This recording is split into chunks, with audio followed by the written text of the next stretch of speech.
ಅಧಿಕಾರ ಹಾಗೂ ತಾಳ್ಮೆ ಶಾಶ್ವತವಲ್ಲ. ಡಿಕೆ ಸುರೇಶ್ ಕೊಟ್ಟಂತಹ ಹೇಳಿಕೆ ಶಿವಗಂಗಾ ಬಸವರಾಜು ಧ್ವನಿಗೂಡಿಸಿದ್ದಾರೆ.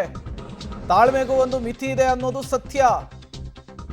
ಅಧಿಕಾರ ಹಸ್ತಾಂತರದ ಬಗ್ಗೆ ವರಿಷ್ಠರು ಸ್ಪಷ್ಟವನ್ನ ಕೊಡಬೇಕು.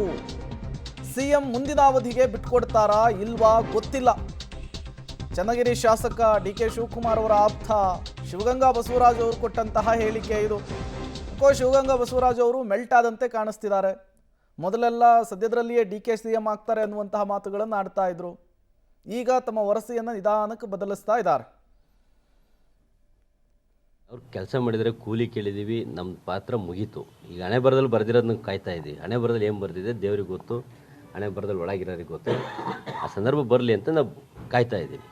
ಯಾಕೋ ಒಂದಿಷ್ಟು ಕೆಲವೊಂದು ಸಿಎಂ ಮಾಡ್ಬೋದು ಅಂತೇಳಿ ಜಮೀರ್ ಅಂತಾರೆ. ಯಾರು ಬೇಕಾದ್ರೂ ಬೀದಿ ದಾಸಯ್ಯ ಕೊಟ್ಟರು ಎಲ್ಲ ಒಂದು ಮುಖ್ಯಮಂತ್ರಿ ಹುದ್ದೆ ಒಂದು ಪವಿತ್ರವಾದಂಥ ಹುದ್ದೆ. ಆ ಹುದ್ದೆಗಳಿಗೆಲ್ಲ ಆ ರೀತಿ ಎಲ್ಲ ಮಾತಾಡ್ಬಾರ್ದು. ದಾಸಯ್ಯ ಬೀದಿ ದಾಸಯ್ಯ ಅಂತೆಲ್ಲ ಪದ ಮಾಡಿಸ್ಬಾರ್ದು. ಯಾವುದೇ ಒಬ್ಬ ವ್ಯಕ್ತಿ ಕೊಟ್ಟರು ನಾವು ಹೈಕಮಾಂಡ್ ಕೊಟ್ಟರು ನಾವು ಅದನ್ನು ಸ್ವಾಗತ ಮಾಡ್ತೀವಿ ಅಂತ ಹೇಳ್ಬೇಕು ಬಿಟ್ಟು ದಾಸಯ್ಯ ಅಂತ ಎಲ್ಲ ಮುಖ್ಯಮಂತ್ರಿಗೆ ಅಗೌರವ ಮಾಡೋದಂತೆ ಮಾತಾಡಬಾರ್ದು. ಸರ್, ಈಗ ಇನ್ನೊಂದು ಕ್ಷೇತ್ರದ ವಿಚಾರಕ್ಕೆ ಈ ಚನ್ನಗಿರಿ ಆಸ್ಪತ್ರೆ ಬಗ್ಗೆ ನೀವು KDP ಸಭೆಯಲ್ಲಿ ಧ್ವನಿ ಎತ್ತಿದ್ರಿ. ಸೊ ಏನು ಹೇಳಕ್ ಬಯಸ್ತೀರಿ ಸರ್? ಈಗ ಸಾಕಷ್ಟು ಮತ್ತಷ್ಟು ಡೀಟೇಲ್ಸ್ ಅನ್ನು ಕೊಡೋದಕ್ಕೆ ಸುಖೇಶ್ ನೇರ ಸಂಪರ್ಕದಲ್ಲಿ ಜಾಯಿನ್ ಆಗಿದ್ದಾರೆ. ಸುಖೇಶ್, ಪಂಚ ಗ್ಯಾರಂಟಿಗಳ ಮೂಲಕ ಅಧಿಕಾರದ ಗದ್ದುಗೆ ಹಿಡಿದಂತಹ ಕಾಂಗ್ರೆಸ್ಸು ಅಧಿಕಾರಕ್ಕೆ ಬಂದಾಗಿನಿಂದಲೂ ಕೂಡ ಈ ಕುರ್ಚಿ ಕದನದ ವಿಚಾರ ಸದ್ದು ಮಾಡ್ತಾನೇ ಇದೆ. ಈಗ DCM DK ಶಿವಕುಮಾರ್ ಡೆಲ್ಲಿ ಮೇಲೆ ಡೆಲ್ಲಿಗೆ ಹೋಗ್ತಿದ್ದಾರೆ, ವರಿಷ್ಠರನ್ನ ಭೇಟಿ ಆಗ್ತಿದ್ದಾರೆ. ಇದರ ನಡುವೆ CM ಸಿದ್ದರಾಮಯ್ಯನವರ ಬಣದಲ್ಲಿರುವಂತಹ ಸ್ಟೇಟ್ಮೆಂಟ್ನಲ್ಲಿ ಒಂದು ರೀತಿಯ ಹೊಸ ಸ್ಟ್ರೆಂತ್ ಕಾಣಿಸ್ತಾ ಇದೆ. DK ಶಿವಕುಮಾರ್ ಬಣದಲ್ಲಿ ಸ್ವಲ್ಪ ಹತಾಶೆ ಕಾಣಿಸ್ತಿದೆಯಾ ಅಂಥೇಳಿ? ಹಾಗೆ ಹೇಳೋಕ್ಕಾಗಲ್ಲ. ಯಾಕಂದರೆ ಪ್ರೇಮ್ ಈಗಾಗಲೇ ಹೈಕಮಾಂಡ್ ಒಂದು ಸೂಚನೆಯನ್ನು ಕೊಟ್ಟಿರುವಂಥ ಹಿನ್ನೆಲೆಯಲ್ಲಿ ಈ ತಿಂಗಳ ಕೊನೆಯಲ್ಲಿ ಅಥವಾ ಮುಂದಿನ ತಿಂಗಳ ಮೊದಲ ವಾರದಲ್ಲಿ ಅಂತೂ ಇಬ್ಬರನ್ನ ಕರೆಸಿ ಮಾತನಾಡ್ತಾರೆ ಅನ್ನೋ ಒಂದು ಲೆಕ್ಕಾಚಾರ.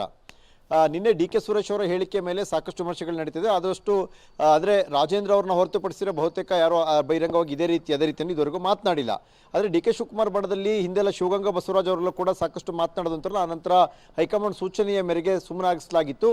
ಈಗ ನಿಧಾನಕ್ಕೆ ಧ್ವನಿ ಎತ್ತಕ್ಕೆ ಸಂಕ್ರಾಂತಿ ಕಳೆದ ನಂತರ ಮಾತಾಡ್ತೀವಿ ಅಂತ ಹೇಳಿದ್ರು. ಈಗ ಧ್ವನಿ ಎತ್ತಕ್ಕೆ ಶುರು ಮಾಡಿರ್ಬೋದು. ಅದು ಮುಂದಿನ ದಿನಗಳಲ್ಲಿ ಯಾವ ಸ್ವರೂಪ ಬೇಕಾದ್ರೂ ಪಡಿಬಹುದು. ಒಂದು ಅವರವರ ಬಣದ ನಾಯಕರುಗಳು ಹೇಳುವಂಥ ಸೂಚನೆಯನ್ನು ಪಾಲಿಸಬಹುದು, ಸದ್ಯಕ್ಕೆ ಮಾತನಾಡಬೇಡಿ ಅನ್ನುವಂಥದ್ದು.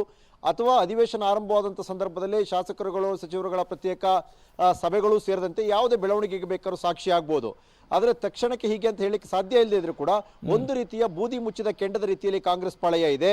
ಅದು ಈ ತಿಂಗಳ ಕೊನೆಯವರೆಗೂ ಕಾಯುತ್ತಾ, ಅಂದರೆ ಅಧಿವೇಶನ ಮುಗಿಯುವವರೆಗೂ ತಾಳ್ಮೆಯಿಂದ ಇರೋಣ ಅನ್ನುವಂಥ ತೀರ್ಮಾನಕ್ಕೆ ಬರುತ್ತೋ, ಸಿಕ್ಕಿದ್ದೇ ಅವಕಾಶ ಅನ್ನುವಂಥ ರೀತಿಯಲ್ಲಿ ಅಧಿವೇಶನದ ಸಂದರ್ಭದಲ್ಲಿಯೇ ಪರ ವಿರುದ್ಧವಾದಂಥ ಹೇಳಿಕೆಗಳು ಜೋರಾಗುತ್ತಾ ಅನ್ನುವಂಥ ಕುತೂಹಲವನ್ನಂತೂ ಈ ಬೆಳವಣಿಗೆಗಳು ಹುಟ್ಟಾಗ್ತಾ ಇದ್ದಾವೆ.